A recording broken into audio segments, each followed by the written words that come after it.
बोले हर हर महादेव, हर हर महादेव, हर हर महादेव शंभु। बोले काशी विश्वनाथ भगवान की जय। पत्रकुंड महाकाव्य सूर्य कोटि समप्रभा निर्विघ्नं दिव्य सर्वकार्येषु सर्वदा। बोले गणपति गणेश भगवान की जय। बोल साचे दरबार की जय। दीवाना हूँ महाकाल का, उज्जैन के सरकार का। दीवाना हूँ महाकाल का, उज्जैन के सरकार।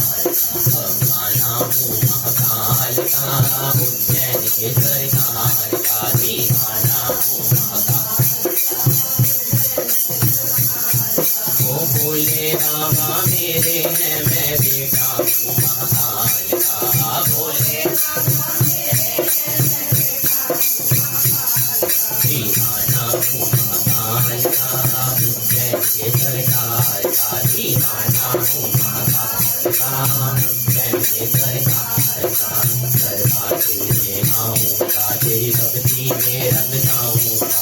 दरबार तेरे आऊँगा, तेरी भक्ति में रंग जाऊँगा। दरबार तेरे आऊँगा, तेरी भक्ति में रंग जाऊँगा। दरबार तेरे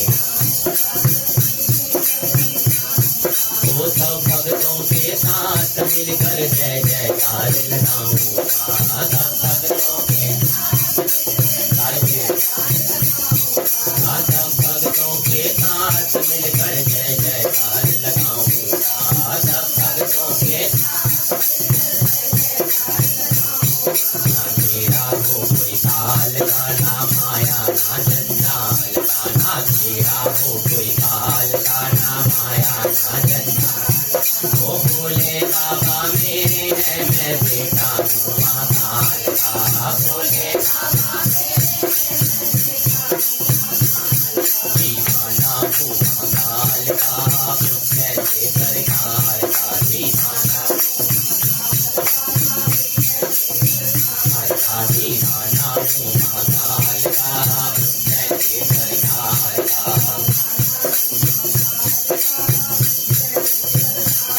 ओ जब जब जब लूं जय महाकाल, जीवन हो जाए मेरा खुशहाल। जब जब जब लूं जब जब जब लूं जय महाकाल, जीवन हो जाए मेरा खुशहाल। ओ कृपा कर दो बस महाकाल, भक्त तेरा हो जाए निहाल। कृपा कर दो बस महाकाल, भक्त तेरा हो जाए। ओ दुनिया के पालनहार का, शंभु दीन दयाल का। दुनिया के ओ दुनिया के पालनहार का, शंभु दीन दयाल का। दुनिया के पालन सारे हे बाबा भोले भाले हैं, मैं बेटा हूँ महाकाल का।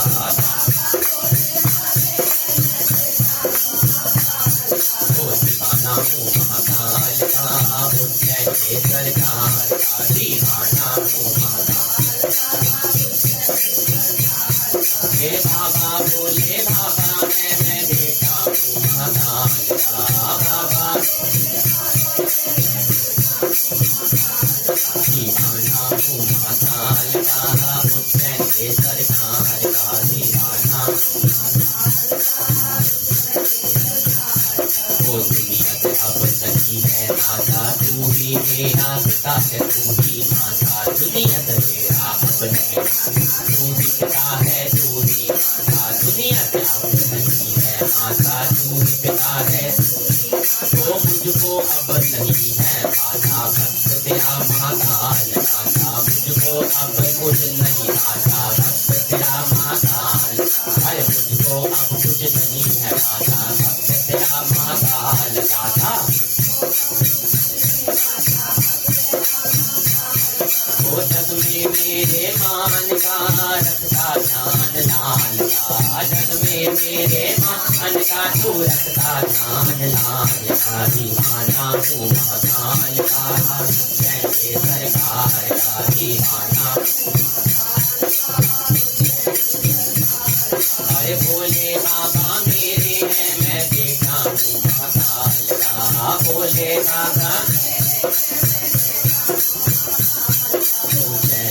के सरकार का दीवाना हूँ महाकाल का, उज्जैन के सरकार का। और भोले बाबा मेरे हैं, मैं बेटा हूँ महाकाल का, भोले उज्जैन के सरकार का दीवाना हूँ महाकाल का, उज्जैन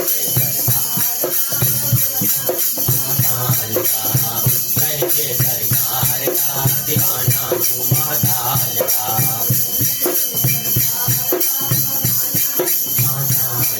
दीवाना हूँ महाकाल का, दीवाना हूँ महाकाल का। कुल कालों के काल महाकाल बाबा की जय। हर हर महादेव। सावन मास पुराण कथा और महात्मा को सूत जी द्वारा उनकी मधुर अमृतमयी वाणी में जो एक अमृत रस की श्रृंखला बरसात हो रही है, उसी पवित्र पावन गंगा के अंदर भगवान भोलेनाथ और सनत कुमार जी का ये पावन संवाद एक अमृत रसमयी गंगा को बहा रहा है, जिसमें हम सब पिछले महीने 1 महीने से 20 दिन से लगातार हम गोते खाए जा रहे हैं।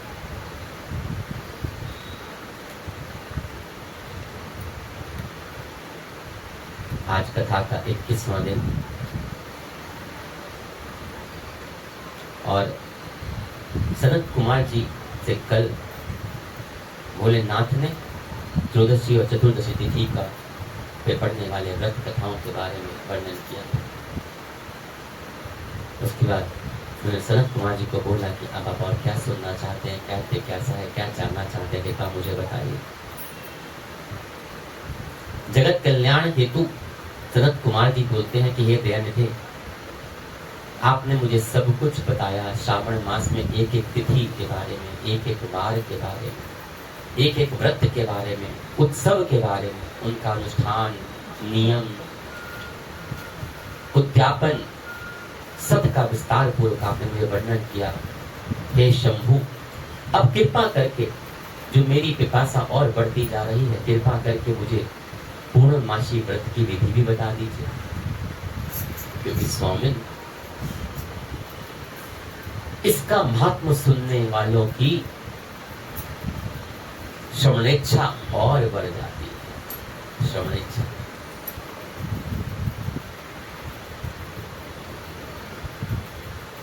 बोले गंगा मैया की जय, बोले भोलेनाथ की जय, उमापति महादेव की जय।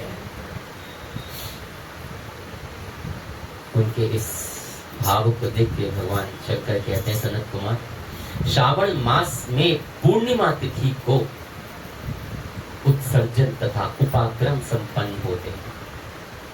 पौष के पूर्णिमा तथा माघ की पूर्णिमा तिथि उत्सर्जन कृत्य के लिए होती है, तथा उत्सर्जन कृत्य हेतु पौष की प्रतिपदा अथवा माघ की प्रतिपदा तिथि विहित है, तथा रोहिणी नामक नक्षत्र उत्सर्जन कृत्य के लिए प्रशस्त है होता है, अथवा अन्य कालों में भी अपनी अपनी शाखा के अनुसार उत्सर्जन और उपगमन दोनों का साथ साथ करना उचित माना गया है। अतः श्रावण मास की पूर्णिमा की उत्सर्जन कृत्य प्रशस्त होता है, साथ ही ऋग्वेदियों के लिए उपाक्रम हेतु श्रवण नक्षत्र होना चाहिए। चतुर्दशी पूर्णिमा अथवा प्रतिपदा तिथि में जिस दिन श्रवण नक्षत्र हो, उसी दिन ऋग्वेदियों को उपाक्रम करना चाहिए। यजुर्वेदियों को उपाक्रम पूर्णिमा में और सामवेदियों का उपाक्रम हस्त नक्षत्र में होना चाहिए। शुक्र तथा गुरु के अस्त काल में भी सुखपूर्वक उपाक्रम करना चाहिए, किंतु इस काल में इसका प्रारंभ नहीं होना चाहिए, ऐसा शास्त्र विदों का मानना है। ग्रहण तथा संक्रांति के दूषित काल के अनंतर ही इसे करना चाहिए। हस्त नक्षत्र युक्त पंचमी तिथि में अथवा भाद्रपद पूर्णिमा तिथि के उपाक्रम करना चाहिए। अपने अपने ग्रह सूत्रों के अनुसार उत्सर्जन तथा उपाक्रम करें। अधिक मास आने पर इसे शुद्ध मास में करना चाहिए। ये दोनों कर्म आवश्यक है, अतः प्रत्येक वर्ष इसे नियम पूर्वक करना चाहिए। उपाकर्म की समाप्ति पर बीजवातियों के विद्यमान रहने पर स्त्रियों को सभा में सभा दीप निवेदन करना चाहिए। उस दीपक को आचार्य ग्रहण करे या किसी अन्य ब्राह्मण को प्रदान कर दे। दीप की विधि इस प्रकार है। स्वर्ण, चांदी तथा तांबे के पात्र में सेर भर गेहूं भरकर गेहूं के आटे का दीपक बनाकर उसमें एक दीपक को जलाएं।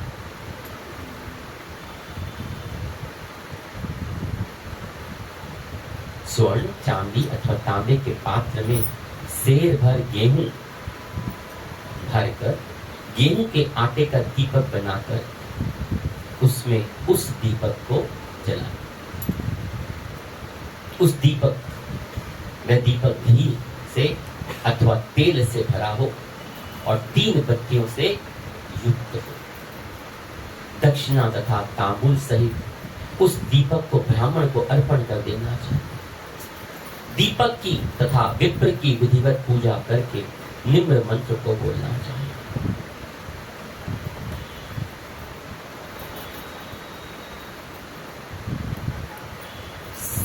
सदशीम सतांबुल सभा दीपो युक्ततम अर्पितो देव दिवस्य मम संततु मनोरथः।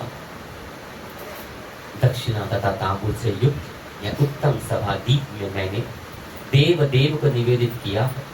मेरे मनोरथों को पूर्ण हो।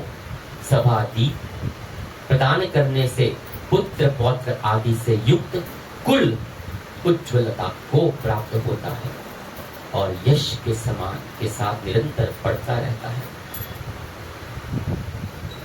इसे करने वाली स्त्री दूसरे जन्म में देवांगनाओं के समान रूप प्राप्त करती है और वह स्त्री सौभाग्यशाली हो जाती है और अपने पति की अत्यधिक प्रिय पात्र होती है। इस प्रकार 5 वर्ष तक इसे करने के पश्चात उद्यापन करना चाहिए और अपने सामर्थ्य के अनुसार भक्ति पूर्वक दक्षिणा प्रदान करनी चाहिए। हे सनत कुमार, यह मैंने आपसे सभा दीप का शुभ महत्व कह दिया। उसी रात्रि में श्रवण कर्म का करना बताया गया है। उसके बाद वहां पर सर्प बलि की जाती है।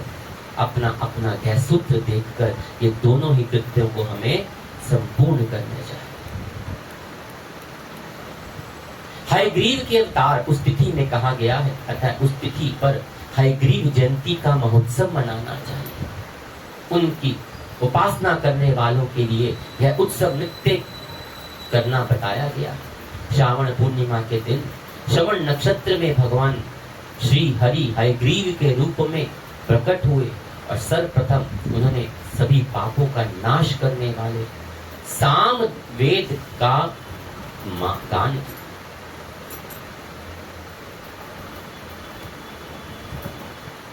उन्होंने सिंधु और विस्तस्ता नदियों के संगम स्थान में श्रवण नक्षत्र में जन्म लिया था। अतः श्रावणी के दिन वहां स्नान करना सबकी मनोरथों को पूर्ण करने वाला होता। उस दिन वहां शांग, धनुष, चक्र तथा गदा धारण करने वाले विष्णु की विधिवत पूजा करनी चाहिए। इसके बाद सामगान का श्रवण करें और ब्राह्मण को हर प्रकार से पूजा करें और अपने बंधु बांधवों के साथ वहां क्रीड़ा करें तथा भोजन करें।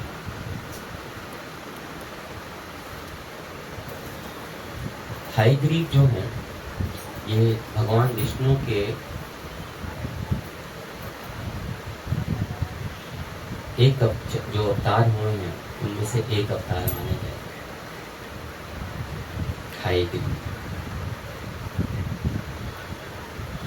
2 कथाएं आती हैं छोटे छोटे में, हम इसको करते हैं फटाफट। एक कथा आती है कि मधु कैटव नाम के 2 शक्तिशाली राक्षस ब्रह्मा जी से वेदों का हरण करके रसातल में पहुंच गए थे और वेदों का हरण करने से ब्रह्मा जी बहुत दुखी हुए और भगवान विष्णु के पास गए। तब भगवान विष्णु ने हयग्रीव अवतार लिया।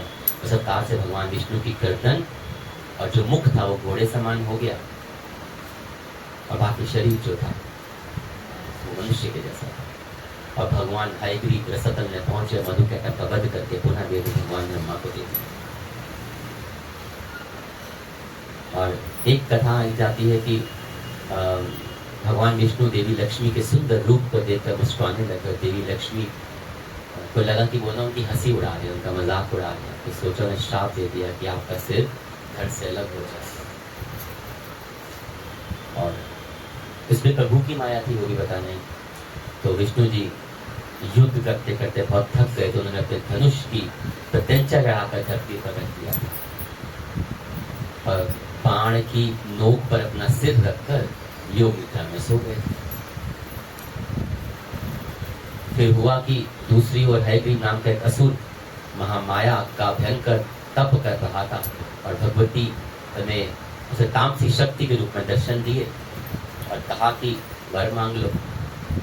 उन्होंने अमरता का वरदान मांगा, तो माता ने कहा संसार में ऐसा कोई जन्म ही नहीं हुआ जिसको मरना ना हो। विधि का विधान है, कोई दूसरा वरदान मांग लो कि जो जन्म है उसको जाना तो पड़ेगा ही पड़ेगा, मरता तो मिल नहीं सकती। तो उसने कहा ठीक है, तो मेरी अभिलाषा यह है कि मेरी मृत्यु हयग्रीव के हाथों। ठीक है, ऐसा ही होगा, भगवती तथान हो गई तथास्तु कहते। हयग्रीव को लगा कि अब मेरी मृत्यु तो अब मेरे हाथों होगी। कैसे? खुद को नहीं मारूंगा, खुद को मारो। अमर हो गया, परंतु कुछ समझ नहीं पाया। अब हयग्रीव ने ब्रह्मा जी के वेदों को छीन लिया और देवताओं को सताने लगा और यज्ञादि कर्म बंद कर दिए। काही काही माम होने लग गया, हर जगह सृष्टि बहुत ज्यादा परेशान मिश्रित सी हो गई। देखकर सभी देवता ब्रह्मा जी सहित भगवान विष्णु के पास गए, परंतु योग निद्रा में निमग्न थे और उनके धनुष की प्रत्यंचा चढ़ी हुई थी। क्या चढ़ी हुई थी? क्या? हाँ, ऊँचे से नींद खुल जाती है, योग निद्रा खाना पड़ता है ना उनको कई बार। तो देखकर ब्रह्मा जी ने उनको जगाने के लिए रमी नाम के कीड़ा, छोटा सा कीड़ा उत्पन्न कर दिया, जिसने ना जाते धीरे धीरे धीरे प्रत्यंचा को काट दिया।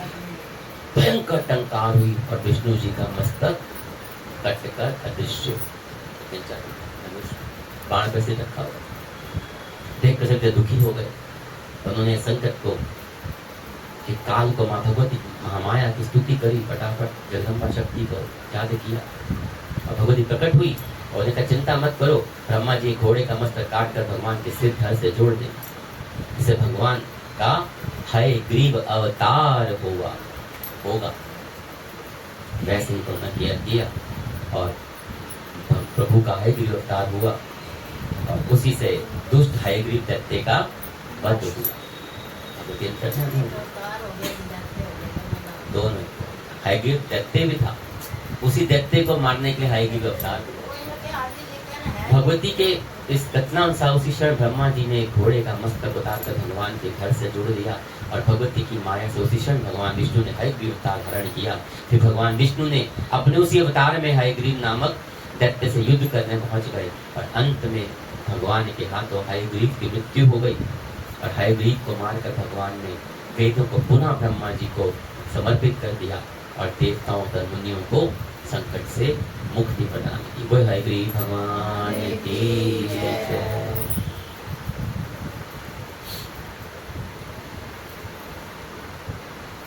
कथा को आगे बढ़ाते हैं कि ब्रह्मा जी हर प्रकार की पूजा करो, भगवान सबका पूजन करना चाहिए।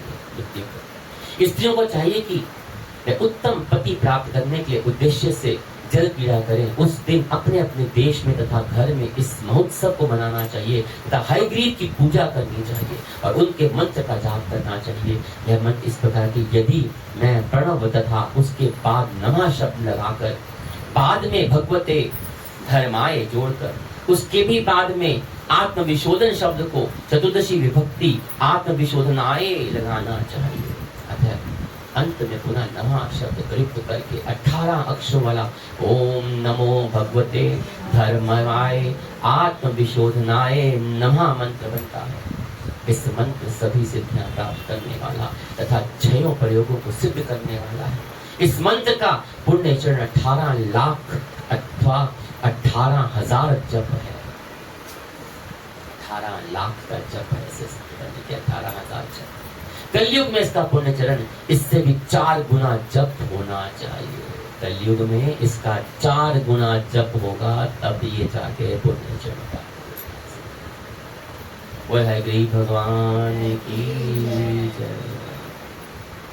बोलिए हरे हर महादेव।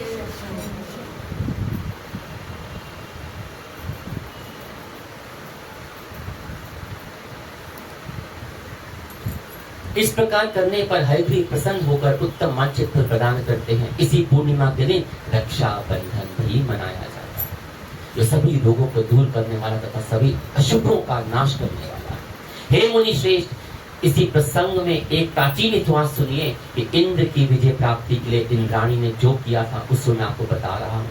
पूर्व काल में 12 वर्षों तक देवासुर संग्राम होता रहा, 12 साल तक।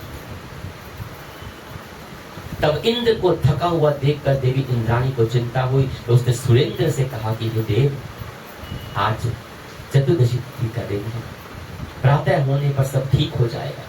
मैं रक्षाबंधन अनुष्ठान करूंगी और उससे आप अजय हो जाएंगे। और तब ऐसा कहकर इंद्राणी ने पूर्णमासी के दिन मंगल कार्य संपन्न करके इंद्र के दाहिने हाथ में आनंददायक रक्षा बांध दी। इसके बाद ब्राह्मणों के द्वारा स्वयं किए गए और रक्षाबंधन से युक्त इंद्र ने दानव सेना पर आक्रमण किया और क्षण भर में उसे जीत लिया। इस प्रकार विजयी होकर इंद्र तीनों लोक में पुनः प्रतापमान हो गए।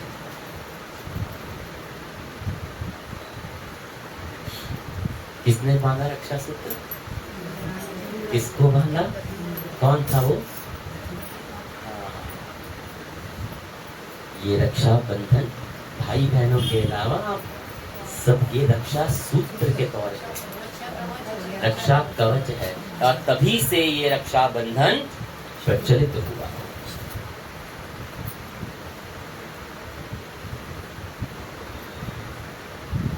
कहते तब से इस प्रकार विजयी होकर इन तीनों लोक पे पुनः प्रतापमान हो गया। हे मुनीश्वर, मैंने आपसे रक्षा बंधन के इस प्रभाव का वर्णन कर दिया, जो कि विजय प्रदान करने वाला, सुख देने वाला और पुत्र, आरोग्य तथा धन प्रदान करने वाला है। सनत कुमार बोलते हैं कि ये देवेश, यह रक्षाबंधन किस विधि से, किस तिथि में तथा कब किया जाता है? हे देव, कृपा करके इसे बताइए। हे भगवान, जैसे जैसे आप अद्भुत बातें बताते जा रहे हैं, वैसे वैसे अनेकों अर्थों से युक्त कथाओं को सुनते हुए मेरी तृप्ति हो ही नहीं रही है। बोले शंकर भगवान। आजकल तो बहुत सी भ्रांतियां हो गई हैं। ये लग गया, वो मुहूर्त आ गया, यहाँ आ गया, सुबह करो, रात को करो, आज करो, कल करो। बुद्धिमान मनुष्य को चाहिए कि श्रावण का महीना आने पर पूर्णमासी तिथि को सूर्य उदय के समय श्रुति समृद्धि के विधान से स्नान करे। इसके बाद संध्या जप आदि करके देवताओं, ऋषियों तथा पितरों का तर्पण करने के बाद स्वर्णमय पात्र में बनाई गई स्वर्ण सूत्र से बंधी हुई मुक्ता आदि से विभुक्त विचित्र तथा स्वच्छ रेशमी तंतुओं से निर्मित विचित्र ग्रंथियों से सुशोभित पद गुच्छों से अलंकृत और स्पर्श तथा अक्षतों से गर्भित एक अत्यंत मनोहर रक्षा अथवा राखी बनाए। इसके बाद कलश स्थापना करके उसके ऊपर पूर्ण पात्र रखें और पुनः उस पर रक्षा को स्थापित कर दें। उसके बाद यज्ञ आसन पर बैठकर स्वजनों के साथ वारांगनाओं के नृत्य गायन आदि तथा क्रीड़ा मंगल कृत्य के संलग्न रहे। इसके बाद मंत्र पढ़कर पुरोहित रक्षा बंधन करे। येन बद्धो बलि राजा दानवेंद्रो महाबला। जब भी कोई रक्षा सूत्र बांधे तो ये मंत्र पढ़ना चाहिए। येन बद्धो बलि राजा दानवेंद्रो महाबला तेन तत्पामि बुधामि रक्षामा चलमा चला। जिस बंधन से महान बल से संपन्न दानवों के पति राजा बलि बंध गए थे, उसी से मैं आपको बांधता हूं। हे रक्षे, चलायमान मत हो। ब्राह्मणों, क्षत्रियों, वैश्यों, शूद्रों तथा अन्य मनुष्यों को चाहिए कि यत्न पूर्वक ब्राह्मणों की पूजा करके रक्षा बंधन करें। जो विधि से रक्षा बंधन करता है वह सब दोषों से रहित होकर वर्ष पर्यंत सुखी रहता है। विधान को जानने वाला जो मनुष्य शुद्ध श्रावण मास में इस रक्षा बंधन अनुष्ठान को करता है वह पुत्रों, पौत्रों तथा स्वजनों के सहित 1 वर्ष भर अत्यंत सुख से रहता है। उत्तम व्रत करने वाले को चाहिए कि भद्रा में रक्षा बंधन नहीं करे, क्योंकि भद्रा में बांधी गई रक्षा विपरीत फल देने वाली होती, खासकर जब भद्रा धरती पर पड़ रही हो, पृथ्वी पर पड़ रही हो।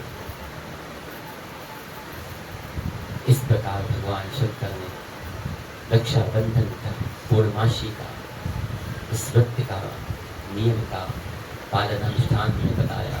बोली हर हर महादेव शंभु, बोली काशी विश्वनाथ भगवान की जय। भोले को कैसे मनाऊं रे मेरा भोला ना माने, भोले को कैसे मनाऊं रे मेरा भोला ना माने, भोला ना माने मेरा भोला ना माने, भोला ना माने मेरा भोला ना माने। भोले को कैसे मनाऊं रे मेरा भोला ना माने, भोले को कैसे मनाऊं रे। अरे भोले को भाए ना रे चमका चोला, भोले को भाए ना रे चमका चोला, बागंबर कहाँ से लाऊं रे मेरा भोला ना माने, बागंबर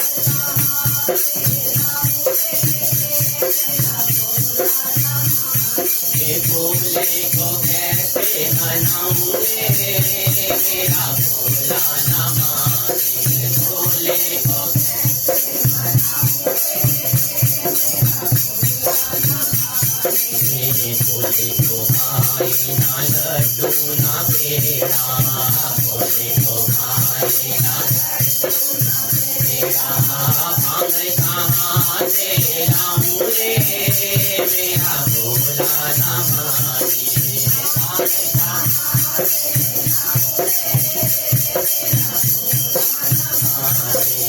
भोले को कैसे मनाऊं रे मेरा भोला ना माने।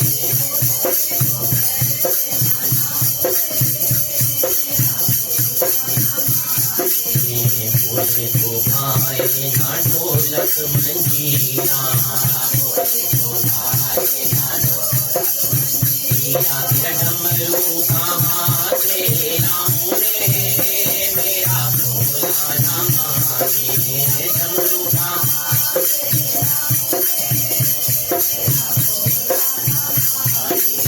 भोले को कैसे मनाऊं रे मेरा भोला ना माने, भोले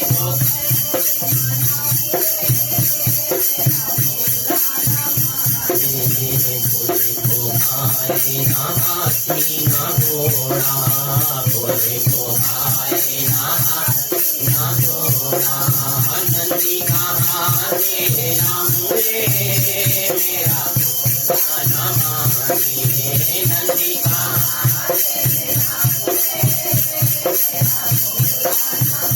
रे, भोले को कैसे मनाऊं रे मेरा भोला ना माने, भोले को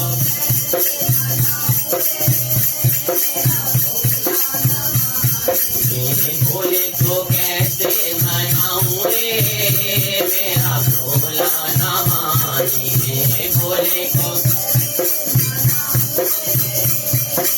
भोला ना माने, भोले को भाए ना मुकुट ना तेरा, भोले को भाए ना मुकुट ना तेरा,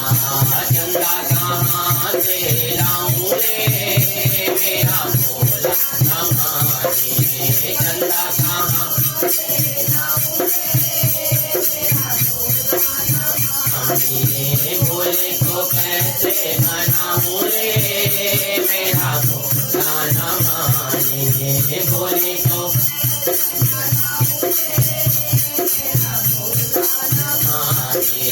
भोले को भाए ना हार ना पैदल, भोले को भाए ना हार ना पैदल, लगता माथे लाऊं रे, मेरा भोला ना माने, नाम कहाँ पे लाऊं रे, मेरा भोला ना माने, भोले को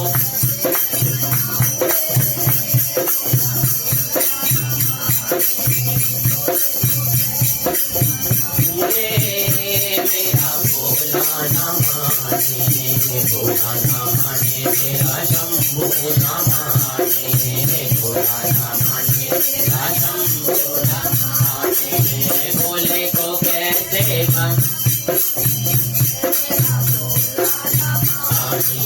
भोले को कैसे मनाऊं रे, मेरा भोला माने, भोले को कैसे मनाऊं रे, मेरा भोला माने। बोल काशी विश्वनाथ भगवान की जय।